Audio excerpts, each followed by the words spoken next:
sabendo? Pois é, terceiro episódio com a mesma camiseta, agora a gente amarrou o cabelo para dar a sensação de que a gente mudou de episódio. Mas a gente continua escolhendo o branco é paz, que é o que a gente deseja para o mundo.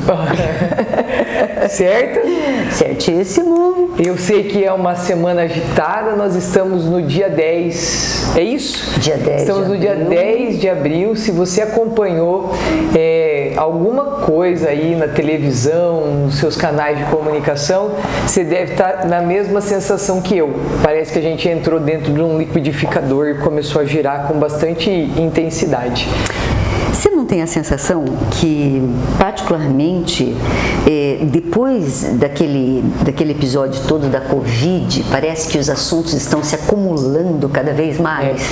Não dá essa sensação? Eu tinha a sensação que antigamente a gente tinha um assunto por vez para se preocupar. Ou para comentar, ou para compartilhar, e eles acabavam até ficando meio cansativos e tal. Hoje eu tenho a impressão de que são muitos assuntos, e assuntos muito delicados, e de uma pluralidade de opiniões, e a gente fica no meio disso tudo sem entender como é que a gente veio parar nesse tornado que se chama 2014. 2024? 14 já foi 10 anos, né? E que eu em 2014 era 10 anos mais nova que hoje. Eu tentando pensar, falei, gente, mas o que a mulher tá falando, pelo amor de Deus? Eu errei a data, eu errei feia a data. Mas eu tenho problema com a idade, né? Vocês sabem, não com a minha, mas com os anos, porque na minha cabeça 2014 foi ontem. Não diga. Esse jovem deve ter nascido em 2014, mas eu em 2014... Esse jovem é um dos nossos produtores executivos, viu, gente? Nós temos 2. E a gente vai falar disso, né? Vamos falar disso. Muita coisa que aconteceu agora. Então, o que é importante dessa semana, desses últimos 15 dias, Angélica? O que aconteceu? O que aconteceu? Nós já tínhamos começado a falar a respeito das eleições na Venezuela, daquela incapacidade ou impossibilidade dos opositores do Maduro chegarem a registrar sequer ali a sua candidatura, né? Resolveu? Não resolveu. Não resolveu. O que aconteceu é que nos últimos dias, Maduro, na calada da noite, acabou promulgando uma lei que cria o estado de Essequibo da Venezuela. Então, só lembrando que a gente já tinha discutido no último episódio. Essequibo é uma área que pertence à Guiana e que a Venezuela, então, requisita como sendo seu. Por que o Maduro faria isso? Eu, nesse momento, sabendo que a opinião pública, né, que antes até me apoiava, começa a mostrar uma certa fragilidade nesse apoio, eu distrairia essas pessoas com algo que geraria notícia. Eu faria isso não porque eu sou uma pessoa má, mas porque estrategicamente eu desfoco a atenção de um momento tão delicado que são as eleições. Não sei, faz sentido meu raciocínio? Faz sentido em termos de Venezuela e faz sentido principalmente em termos internacionais, né? É comum, né, isso acontecer. Porque, desculpa. É comum acontecer, por exemplo, diante de uma situação muito delicada em que eu me percebo frágil na minha postura, eu desviar a atenção. Cortina de fumaça? A gente faz isso na sala também, né? Cortina de fumaça. Quando a gente erra um exercício, a gente puxa para outro lado. Professor, é exercício? De vez em quando. Ok, então temos essa questão do Maduro aí, vamos ver no que vai dar, a gente vai discutindo aí nos próximos episódios. A eleição lá em que mês? Eleição? Ai, Cláudia, como você faz? Mas não é agora, né? Não tá para acontecer, tipo, não, daqui 15, 20 dias. Tá. Não. Então a gente vai ver isso ainda desenrolar. Sim, vamos. Tá, então vamos esperar. O que mais? Aconteceu um terremoto. Ok? Aliás, 2, né? Um nos Estados Unidos. Isso eu fiquei sabendo. Magnitude. Em Taiwan. O terremoto em Taiwan, e aí lembrando, Taiwan é uma ilha que está no litoral da China. Tanto que a gente brinca com os alunos que a gente diz, olha, nós temos 2 Chinas. A gente tem a Chinona, a China continental, e a Chininha, que é a China insular. A China continental do Xi Jinping quer reanexar Taiwan. E aí, em algum dia, a gente conta essa história melhor, né? A questão teve um terremoto, uma magnitude 7 ponto alguma coisa. Isso é muito intenso. Isso é muito, lembrando. Eu vi um vídeo de um sujeito, alguém viu esse vídeo? De um sujeito, ele estava num hotel na piscina e o negócio ficou muito, muito intenso. Real, né? Assustador. É real, né? É real, é assustador, não é? É. E aí, o que acontece? A China ofereceu ajuda. Entendi. E Taiwan agradeceu. Obrigada, não queremos. Não aceitou? Lógico que não. Por quê? Você imagina a China oficialmente dentro do território taiwanês. Ah, com certeza, né? Se existe esse perigo iminente, né? Eu não sei, acho que eu também não aceito. Existe esse perigo iminente e assim, em algum momento a gente vai discutir a pretensão da China de abraçar o Mar Meridional.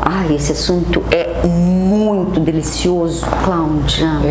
É muito gostoso discutir. É tipo a mesma intensidade daquela descrição da Rússia, né? Tá bom. É intenso igual. Tipo você falando de um prato de macarrão, né? Ai, gente, mas tem coisa que é gostosa de você falar, né? Em português não tem. Não tem? Não, tipo, ai que delícia, uma oração subordinada. Bom, a gente tem um conflito que continua acontecendo, que é o conflito... Não, tem também o outro terremoto. Terremoto nos Estados Unidos. Isso. Certo? Então, o negócio é o seguinte, Estados Unidos. A costa ocidental dos Estados Unidos está numa área de encontro de placas tectônicas, onde é relativamente comum você ter os tremores ali. A costa oriental dos Estados Unidos, essa costa que dá para o Oceano Atlântico, ela está no meio da placa. Só que no meio dessa placa eu tenho uma pequena fratura próxima àquela região ali nordeste, dos Grandes Lagos, que pega Nova York, Boston. E aí teve um ajuste daquela falha tectônica e acabou gerando um tremor ali. Tá? Eu ouvi um comentarista dizendo que não é incomum, mas que a intensidade foi incomum. Foi. Mas não chegou a gerar, por exemplo, mortes, feridos, não caiu nada, tá, né? Então vamos só lembrar uma coisa. Existem duas escalas de avaliação dos tremores. Lembrando que o que é o tremor? O tremor nada mais é do que a liberação de energia por causa do movimento das placas tectônicas, não só, mas é a principal causa. Eu libero essa energia e essa energia começa a perpassar em forma de ondas, certo? Certo. E essa energia chega aqui no epicentro, aqui na superfície, e a partir disso ela começa, então, a perpassar. Tudo bem? Uhum. A gente pode medir isso de duas formas. A gente usa a escala Richter, que mede o quê? Mede a energia, a intensidade do tremor. Certo. Ok? Claro. E essa escala é exponencial. Então, 2 é o dobro de 1. Então, se eu estou falando da escala, entre a escala 2.2 e 2.8 não foi tanto? Foi. Essa escala é exponencial, ela está multiplicando sempre. E eu tenho uma outra escala chamada escala de Mercalli. Essa é muito pouco falada, né? Muito pouco falada. O que a escala de Mercalli faz? Ela não mede a intensidade gerada pelo tremor. Ela mede a percepção do desastre humano, do desastre das construções. Tá. E aí, essa de Mercalli é uma escala linear. Ela não é exponencial. Entendo você. Então, por exemplo, imagina o seguinte, eu tenho um tremor no Haiti. Haiti, nossa, destruiu tudo. É por si só uma situação, a situação do Haiti é por si só extremamente complicada, né? Sim. E eu tenho um tremor no Japão. Imagina que esses dois tremores têm a mesma intensidade da escala Richter. Se eu for avaliá-los pela escala de Mercalli, quem é que vai ter maior? A escala de Mercalli, no Haiti ou no Japão? Eu diria que é no Haiti, né? Porque o estrago já está ali anunciado. É tudo tão frágil, né?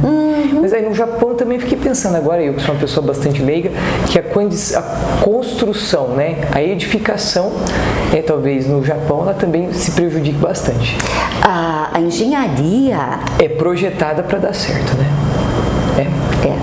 E assim, o nível de tecnologia que eles têm... E já de esclarecimento acerca do assunto, né? Eles seriam capazes de se organizar para reduzir danos, né?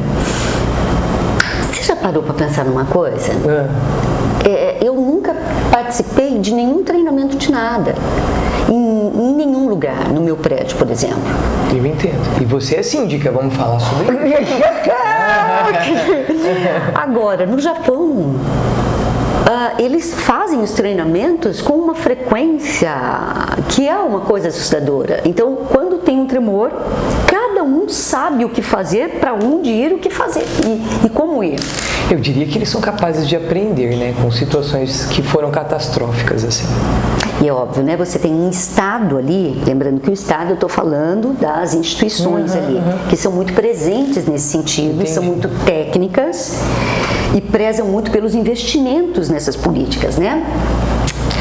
Então, assim, eu posso dizer que foi um desastre o que aconteceu em Taiwan, mas não foi um desastre o que aconteceu em Nova York.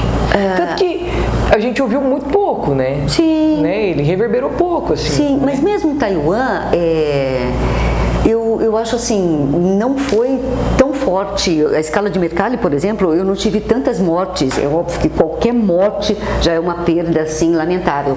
Mas eu não tive tantas mortes, dado aí a intensidade de 7, Entendi. alguma coisa. Nossa Né? Senhora. Terminamos, então, terremotos. Ok. Tá. Um assunto doloroso, extremamente doloroso. 30 anos do genocídio de Ruanda. Nossa, isso é um nó na minha cabeça. Eu não tenho como passar por isso sem lembrar de um filme que ficou assim muito impactado. Fiquei muito... Um filme indigesto, sofrido, Hotel Ruanda. Os meninos, não sei se assistiram. Angélica, que situação, que dificuldade tudo isso, né? Fala um pouco pra gente, 30 anos. Vamos fazer o seguinte, a gente só vai mencionar um pouquinho a respeito desse conflito e eu creio que nos próximos episódios a gente vai demorar um pouquinho mais sobre esse assunto. Certo. Melhor, não é? Eu acho que vai. Então vamos só por enquanto comentar o seguinte. Nós temos a disputa de dois povos, Tutsis e Hutus, nessa região, e o confronto entre eles, que vai acabar levando a um genocídio. A gente tem algumas figuras, por exemplo, o dono do Hotel Ruanda. Quem não assistiu, prepara o lencinho. Meu Deus do céu. Prepara o antidepressivo, né? Porque, meu Deus, você termina aquele filme, você fala... Vale uma barra de chocolate junto, hein? Porque olha... E assista. E aí nos próximos episódios, esse vale a pena a gente comentar melhor, tá? Tá. Pode passar? 30 anos, então, desse evento. 30 anos desse evento. Os jornais 14, estão... 2004, 94? 94. Os jornais, eu lembro da prova da FUVEST, da Unicamp. Você acha que quando, por exemplo, esses eventos eles completam, né, aniversário, eles podem ser possivelmente apresentados em provas? Sempre. E aí, eu acho que para tema de redação talvez não, mas, por exemplo, uma prova como o da UEL, é possível que ela fale sobre esse assunto? Sim. Você sabe que em geopolítica a gente costuma muito lembrar das datas cheias. Então, quando eu estou dando um determinado assunto, deixa eu ver, Ásia. O que eu tenho de data cheia na Ásia? Ou seja, que está fazendo aniversário. Eu vou brincar de achismo. Você acha que algumas universidades gostam mais desses aniversários que outras? Creio que sim. Você apostaria, por exemplo, em quem gosta muito disso? Quem trabalharia uma questão dessa embasada, assim, aquela base robusta, gostosa, né? Da história e da geopolítica, seriam os vestibulares de São Paulo, óbvio, Unicamp, FUVEST, a Unesp não tanto, não com tanto vigor. O UEM Ela pega bem... O Enem fala dessas datas? Enem fala dessas datas de uma forma... A partir de um texto de apoio. Sim. E de uma contextualização, mas isso não significa que você não tem que saber, né? Claro. Porque eu vejo muita gente indo pro Enem pensando, eu sei interpretar e eu faço qualquer coisa. Não, amor, você tem que saber. Porque, na verdade, você faz algumas inferências, né? Que são necessárias. O EPG, o EM, Unicentro, Federal do Paraná, são provas que podem mesmo pegar. E aqui na UEL, provavelmente uma específica de história ou de geografia. Show. Tá? Perfeito. Ok? Bom, a gente tem aí duas guerras que estão se postergando. A guerra da Ucrânia, que a gente já falou a respeito, não é? Está todo mundo esperando para ver o que vai dar. Alguns analistas acreditam, Cláudia, que até o final do ano o Zelensky deve aceitar a perda oficial da Crimeia e a perda oficial de algumas daquelas áreas ali a leste. Isso resolve a situação? Pois é, né? Não sei se o Putin não vai querer mais, né? E quando ele vai querer mais? E para que lado ele vai querer mais? E para que lado ele vai querer mais? Exatamente, exatamente. E você sabe que é uma coisa tão curiosa? Putin e Coreia do Norte, a gente brinca que a gente fala que é o Kim Jong-un, né? Voltaram a ser melhores amigos. Gente, melhores amigos, Putin e Coreia do Norte. A Coreia do Norte, de uma forma geral, ela estabelece uma relação mais duradoura e mais estável com a China. Certo? Interessa a China, interessa a eles uma relação mais duradoura. Agora, essa forma aí, essa nova amizade passional entre a Rússia e a Coreia do Norte, ela é explicada, dentre outras coisas, por quê? Porque a Coreia do Norte fornece armamento também para a Rússia. Porque, veja, a Rússia está numa guerra. Ah, mas a Rússia não consegue produzir todo o seu armamento? Produz, mas ela está numa guerra. Ela precisa de respaldo. Então, essa aliança entre eles lida dessa maneira. Entendi. Entendeu? Muito louco, né? Eu diria que os amigos de hoje serão os inimigos de amanhã, que já foram os amigos e muito inimigos do passado. As coisas, elas são relativizadas a partir dos momentos, né? É assim que eu imagino. Quando eu escuto você falar e das nossas conversas todas, eu vejo que amigo para sempre mesmo foi só o Roberto Carlos e o Erasmo. O resto, nem sei se foram. E mas, ainda assim, Roberto Carlos falou mal do Erasmo. Mas não? Outra guerra é a guerra entre o Hamas e Israel. Puxa, essa aí o negócio que a gente até agora não conseguiu ter tempo para falar dela, porque, Cláudia, imagina, a gente está no nosso terceiro episódio e a gente monta a nossa pauta aqui, gente, e a gente não consegue dar conta da pauta que a gente monta, porque são tantos assuntos que a gente não consegue chegar ao fim, não é? É aquele ataque, né? Foram ONGs, né, que iam entregar os alimentos. Aquilo foi, assim, para quem acompanhou, né, a situação, aquilo foi bastante difícil de ser compreendido no mundo da civilidade, né? Aquilo não fez sentido, aquilo não colou em algum espaço de sentido, assim, não entendi. Eu estou usando a expressão não entendi porque eu não consigo entender como aquilo pode ser naturalizado. E a resposta, na verdade, do primeiro-ministro, do Benjamin Netanyahu, Bibi que eles chamam, né, foi exatamente isso. Uma guerra, isso acontece. Eu concordo com você. Perda de vida nunca deve ser naturalizada. Eu sou uma cientista humana. E é isso que se espera de um cientista humano. Perda de vida humana nunca deve ser naturalizada. Eu entendo. Né? Ainda mais nessa condição. E alguns países que estavam ali, até de certa forma, eu percebi que por exemplo, um distanciamento. Estados Unidos, né? Estados Unidos, o Biden mandou um recadinho pro Netanyahu. Uma conversinha aí de 30 minutos explicando para ele que não foi bom. Exatamente. Ele depois disso muda, eu percebi que, não muitas, mas algumas situações ali mostram um movimento para atender situações que eram antes impossíveis de serem cedidas. Uma abertura de um corredor humanitário. A ONU conseguiu aprovar um cessar-fogo com algumas abstenções, né? Por exemplo, dos Estados Unidos.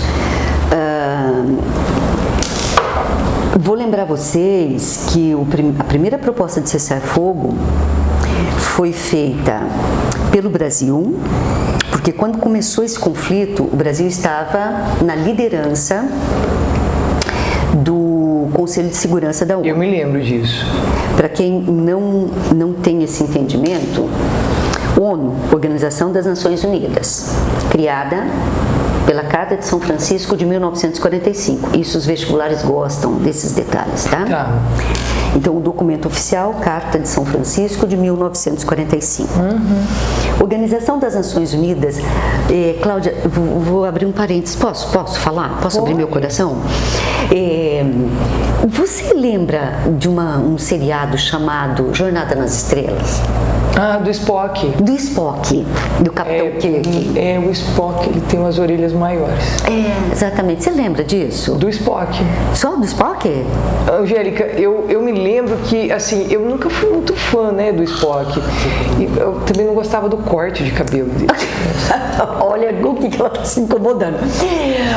O Gui, você... que ele podia melhorar, sabe, a questão estética dele. O problema era o corte de cabelo, né? E as roupas também não combinavam bem. Você sabe que o Jornada nas Estrelas é toda a história da nave USS Enterprise, que atende a uma confederação intergaláctica. Então, nós estamos no ano, acho que de 2040 e pouco. Então, todos os planetas agora convivem de forma pacífica e eles têm essa confederação intergaláctica que busca manter a paz em todo o universo. Ok? Entendi. E aí, o Capitão Kirk, que na época era um bonito, lindo, maravilhoso. Olha lá, as apreciações, ó. Um homem lindo, ele era bonitão, forte, sensual. Ele não está muito bonito agora, mas ele era bem bonitão. Aí o Capitão Kirk ia resolvendo as perrengas aí com os planetas que ainda eram inimigos, etc. Todas as vezes que eu falo da ONU, é inevitável eu lembrar da Confederação Intergaláctica. Eles fazem algo parecido. Tentam. Na verdade, tentam não. Exatamente, a Confederação Intergaláctica é o conceito de paz perpétua do Kant, que é a filosofia, daí entra aí. Conceito de paz perpétua do Kant. A gente usa muitos filósofos na construção da nossa teoria de geopolítica. Então, o que acontece? Depois da Primeira Guerra Mundial, surge a proposta de se criar a Liga das Nações. Inclusive, a proposta foi feita pelos Estados Unidos e os Estados Unidos acabaram não entrando na Liga das Nações por causa do seu Congresso, que não quis. A Liga das Nações não funcionou. Ela não foi suficiente para evitar a Segunda Guerra Mundial. Por que ela não funcionou? Porque é óbvio que naquele momento os Estados Unidos já tinham uma expressividade gigante nas relações e ele não estava lá. Estoura a Segunda Guerra e aí, de novo, vem o conceito da paz perpétua. Como é que a gente vai fazer para manter esse planeta em paz? Nós precisamos dialogar. A diplomacia acaba sendo o último recurso para você evitar a guerra. É conversar. Nós vamos sentar e vamos conversar. E a gente tem que conciliar, né? Vamos negociar. Negociar e conciliar. Mais importante do que negociar é conciliar. A gente tem que achar alguma coisa em comum que faça com que nós consigamos viver tranquilos, né? Em países diferentes. Okay? Não, quando eu digo negociar, eu estava pensando em negociar opiniões, né? Você pode ceder um pouco do que você pensa, talvez eu possa ceder um pouco, se você abrandar aqui, talvez eu possa me ajustar ali. Sim, ok. Porque eu acho que é isso, né, que todo diplomata faz, né? Ele tenta diminuir atritos. Sim, perfeito. Resolvê-los. Sim, né? Perfeito, acho que essa é a lógica. Perfeito. Né? E aí, gente, o que nós vamos ter? o que nós vamos ter vai ser o seguinte: a ONU é criada, inicialmente ela é criada com 6 organismos diferentes e agora a gente trabalha, na verdade, com 5 organismos. Desses 5, eu só vou falar o que interessa pra gente. A Assembleia Geral é um organismo da ONU que se reúne uma vez por ano, final de setembro, começo de outubro. Todos os países, os 193 países que fazem parte da ONU participam da Assembleia Geral. A abertura é feita pelo presidente brasileiro. Se não presidente, a gente vai ter o chefe ali do Senado, que hoje seria aquele grandão. Pacheco. O Pacheco, exatamente, tá? Por quê? Porque a primeira reunião da Assembleia Geral foi organizada pelo Brasil. Então, a tradição é sempre um brasileiro que vai abrir a Assembleia Geral, em 45. Em seguida, e aí é o que mais interessa pra gente, a gente tem, em seguida não, vou falar de 2 coisas. A gente tem a Corte Internacional, a Corte Penal de Haia. Tá. A Haia, o Tribunal Internacional, é o único órgão da ONU que não está dentro dos Estados Unidos. Por quê? Porque os Estados Unidos não são signatários. E aí, quando me perguntam por quê? Porque se os Estados Unidos forem signatários, os Estados Unidos vão entrar numa fila de julgamento que não vai terminar mais. A presença dos Estados Unidos nas Filipinas, a presença dos Estados Unidos no Vietnã, são todas invasões reprováveis, tá? E aí o que a gente tem? Conselho de Segurança. O Conselho de Segurança é formado por 5 membros que são permanentes, certo? Certo. Esses 5 membros permanentes estão associados basicamente aos vencedores da Segunda Guerra Mundial. Então, estou falando dos Estados Unidos, de Inglaterra, de França e, na época, União Soviética, hoje Rússia. E aí eu tenho a China também como parte. Esses 5 membros, eles têm o que a gente chama de direito ao veto.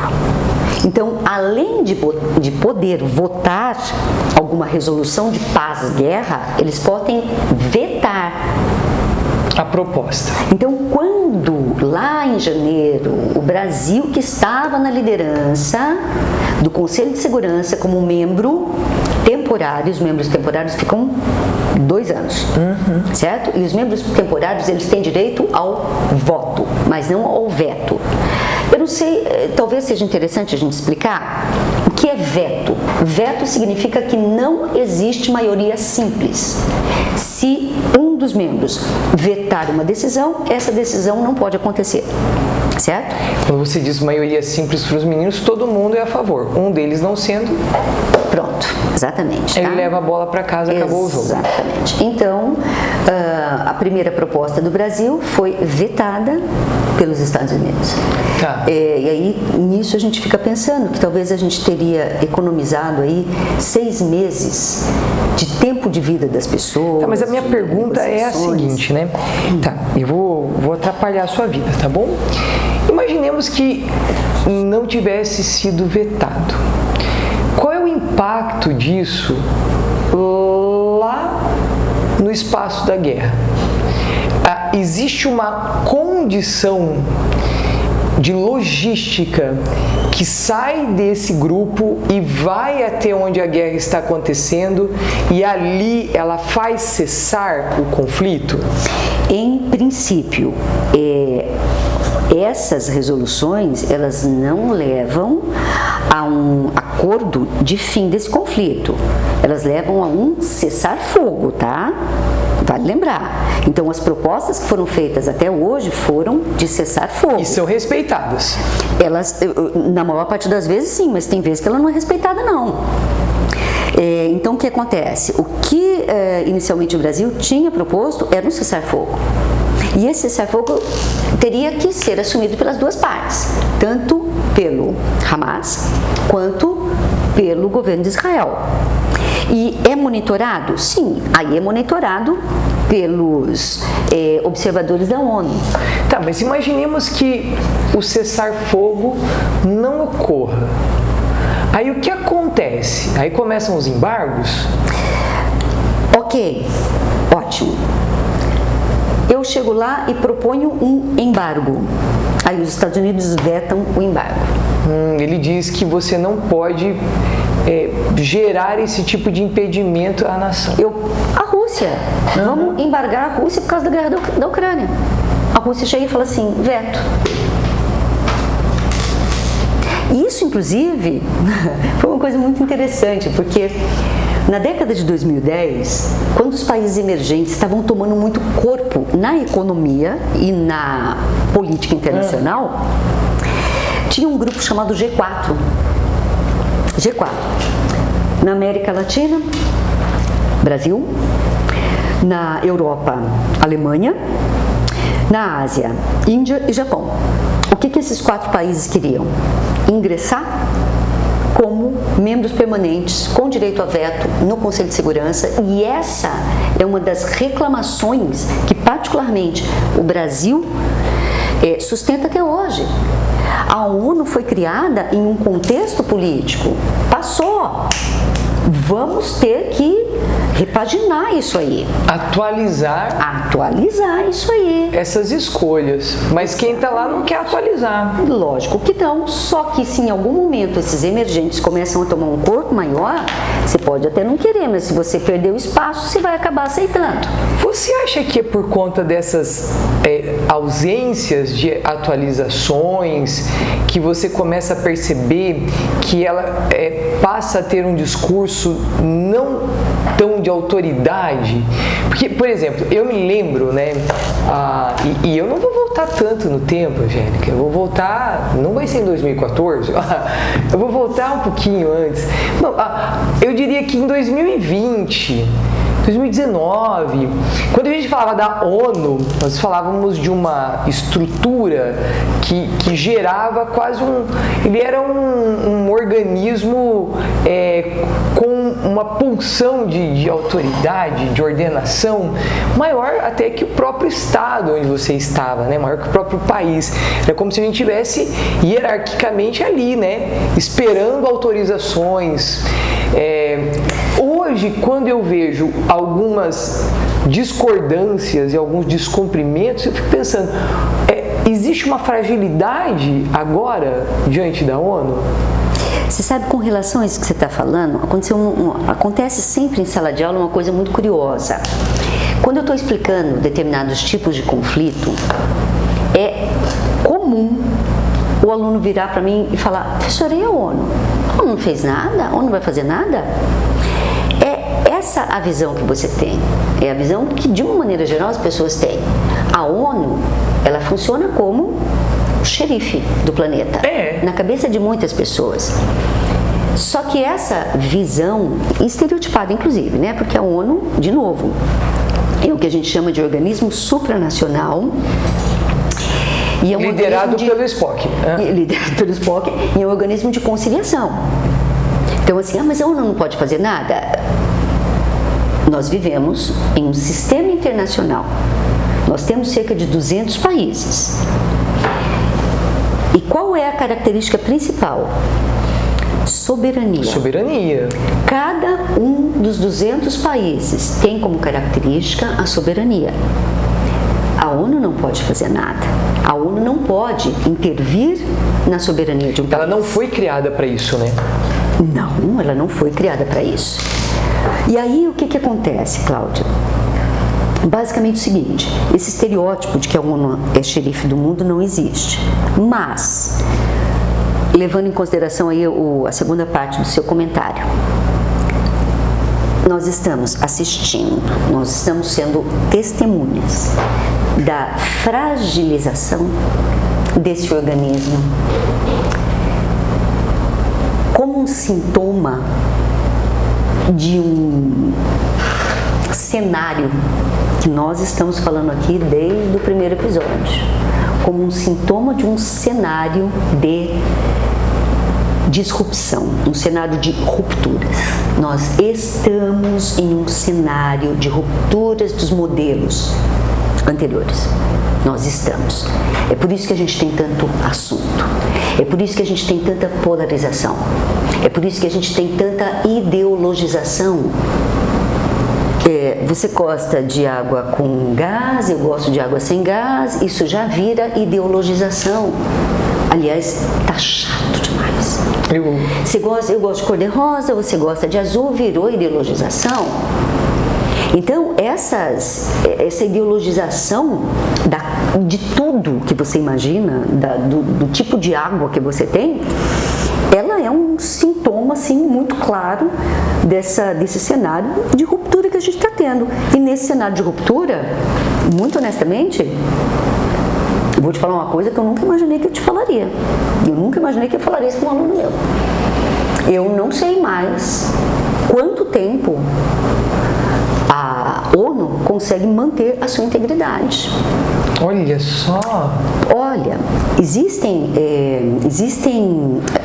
Eu tô aqui impressionada por qual motivo? Porque eu sei que você não falaria isso se isso não fosse algo realmente real. Porque eu te conheço e eu sei que você não é uma mulher dada a esses achismos estranhos. Sim.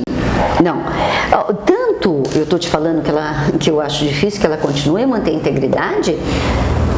Já está acontecendo isso, Cláudia, já está acontecendo isso. Em alguns anos anteriores, determinados chefes de Estado de alguns países por aí, não vou nem citar porque nem dá tempo, discordaram de algumas determinações da ONU e eles simplesmente pararam de dar a contribuição financeira para determinados departamentos. Entendo. Brexit, vamos falar de Brexit? Que daí agora realmente eu posso tornar concreto o que eu estou te falando. Lembra? Brexit foi toda uma campanha de descolamento do Reino Unido da União Europeia. Certo? E a União Europeia é isso. Você olha e fala assim, gente, que inveja da União Europeia. Eles são ricos, eles são bonitos, eles defendem os animais e os cachorros. Sabe aquela coisa assim, legal? Como surgiu o euro? O euro surge depois, lá no Tratado de Paris, em 99. Mas a União Europeia, o euro é associado à União Europeia. Tá? Né? Não é uma loucura pensar que eles é um pacote ali, né? Para você criar um bloco econômico, você tem 5 etapas. O único bloco econômico que chegou na 5ª etapa, que é a União Política e de Defesa, foi a União Europeia. Para isso, ela passou nessa 4ª etapa aqui, que é a moeda única. Que tá? legal! Então, nossa, eles estão querendo se soltar? Assim, o que eu quero dizer para você? Quando você olha para... Quando eu olhava para a União Europeia, eu acho que qualquer um fala, gente, mas que inveja, eles são sólidos, né? Eles são sólidos, eles caminham juntos. São coesos, a economia desenvolve, né? A despeito dos problemas, não é que eles não têm problema. E aí, de repente, você vê lá aquela ilhotinha, aquele conjunto de ilhotinhas ali chamado Reino Unido, se descolando da União Europeia e indo embora. E aí você vê, opa, mas tem um pedaço da Itália que também quer se separar. Olha, você pega Bélgica, que é um paizinho desse tamanho. Gente, Bélgica é o quintal de São Paulo. E quer separar. E aí, eu tô te falando tudo isso por quê? Porque o que aparentemente tinha tanta integridade se separou. E uma das causas para que o Reino Unido conseguisse se descolar, sabe qual foi o argumento? Nós gastamos muito dinheiro sustentando a ONU e a União Europeia. Tá bom ou não? Então, assim, sim, eu vejo que quanto mais você tem... Mas eu acho que talvez isso tenha a ver com o fato de que depois do Covid, o mundo, ele viveu um caos econômico. Eu não estou justificando, mas eu fico pensando, né? O que aconteceu? Sabe tem uma frase de vó que é assim, ó, quando não sei o que, o meu quinhão é meu, como é que é? Sabe quando tem pouco ou não tem mais tanto? Eu passo a dizer assim, olha, é o seguinte, eu acho bem legal que a gente fique junto, mas eu vou ficar com esse aqui pra mim, porque é meu. Aí você vê aí o que você faz com o seu. Mas a gente pensava tanto junto. Não, mas agora eu vou ficar com o meu aqui. Então me dá a sensação que pós-pandemia, algumas coisas importantes que nos uniam, que eram, por exemplo, conteúdos compartilhados, que a gente acreditava. Eu acho que o fator econômico, ele tornou mais aguda as nossas escolhas. Eu diria a você o seguinte, porque toda essa discussão que a gente está tendo, ela foi anterior à pandemia. Foi? Foi.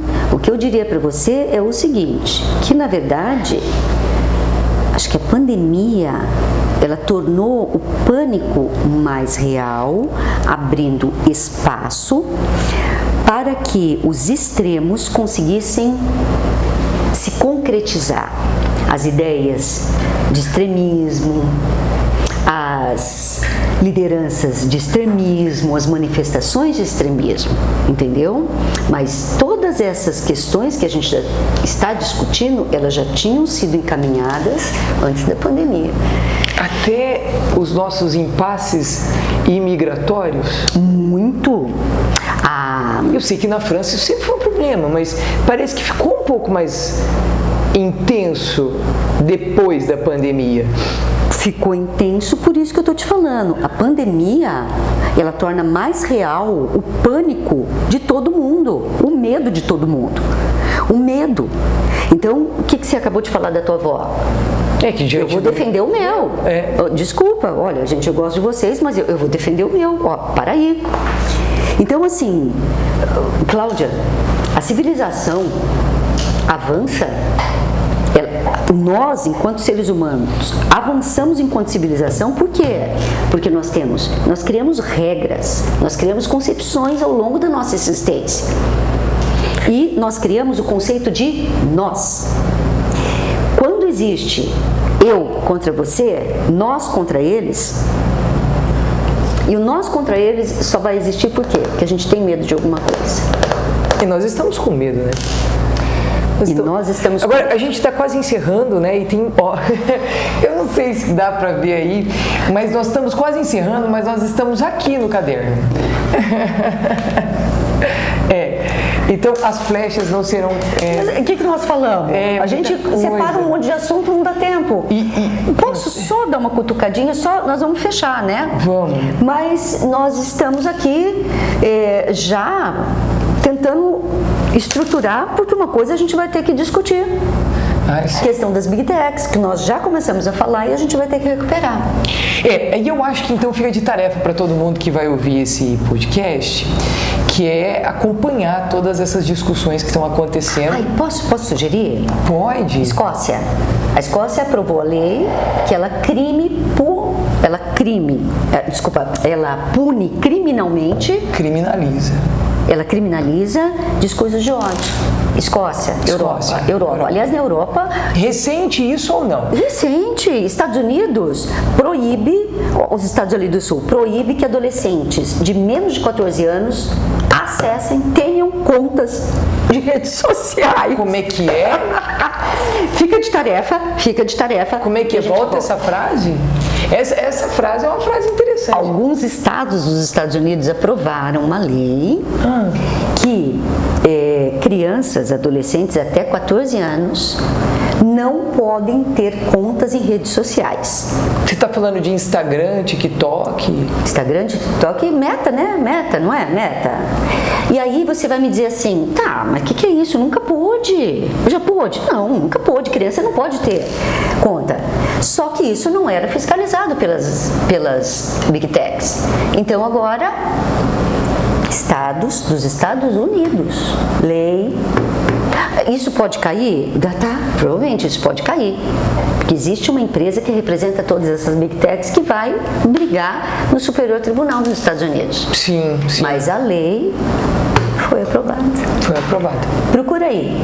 Escócia, Estados Unidos, proibição das contas dos adolescentes. E a gente volta?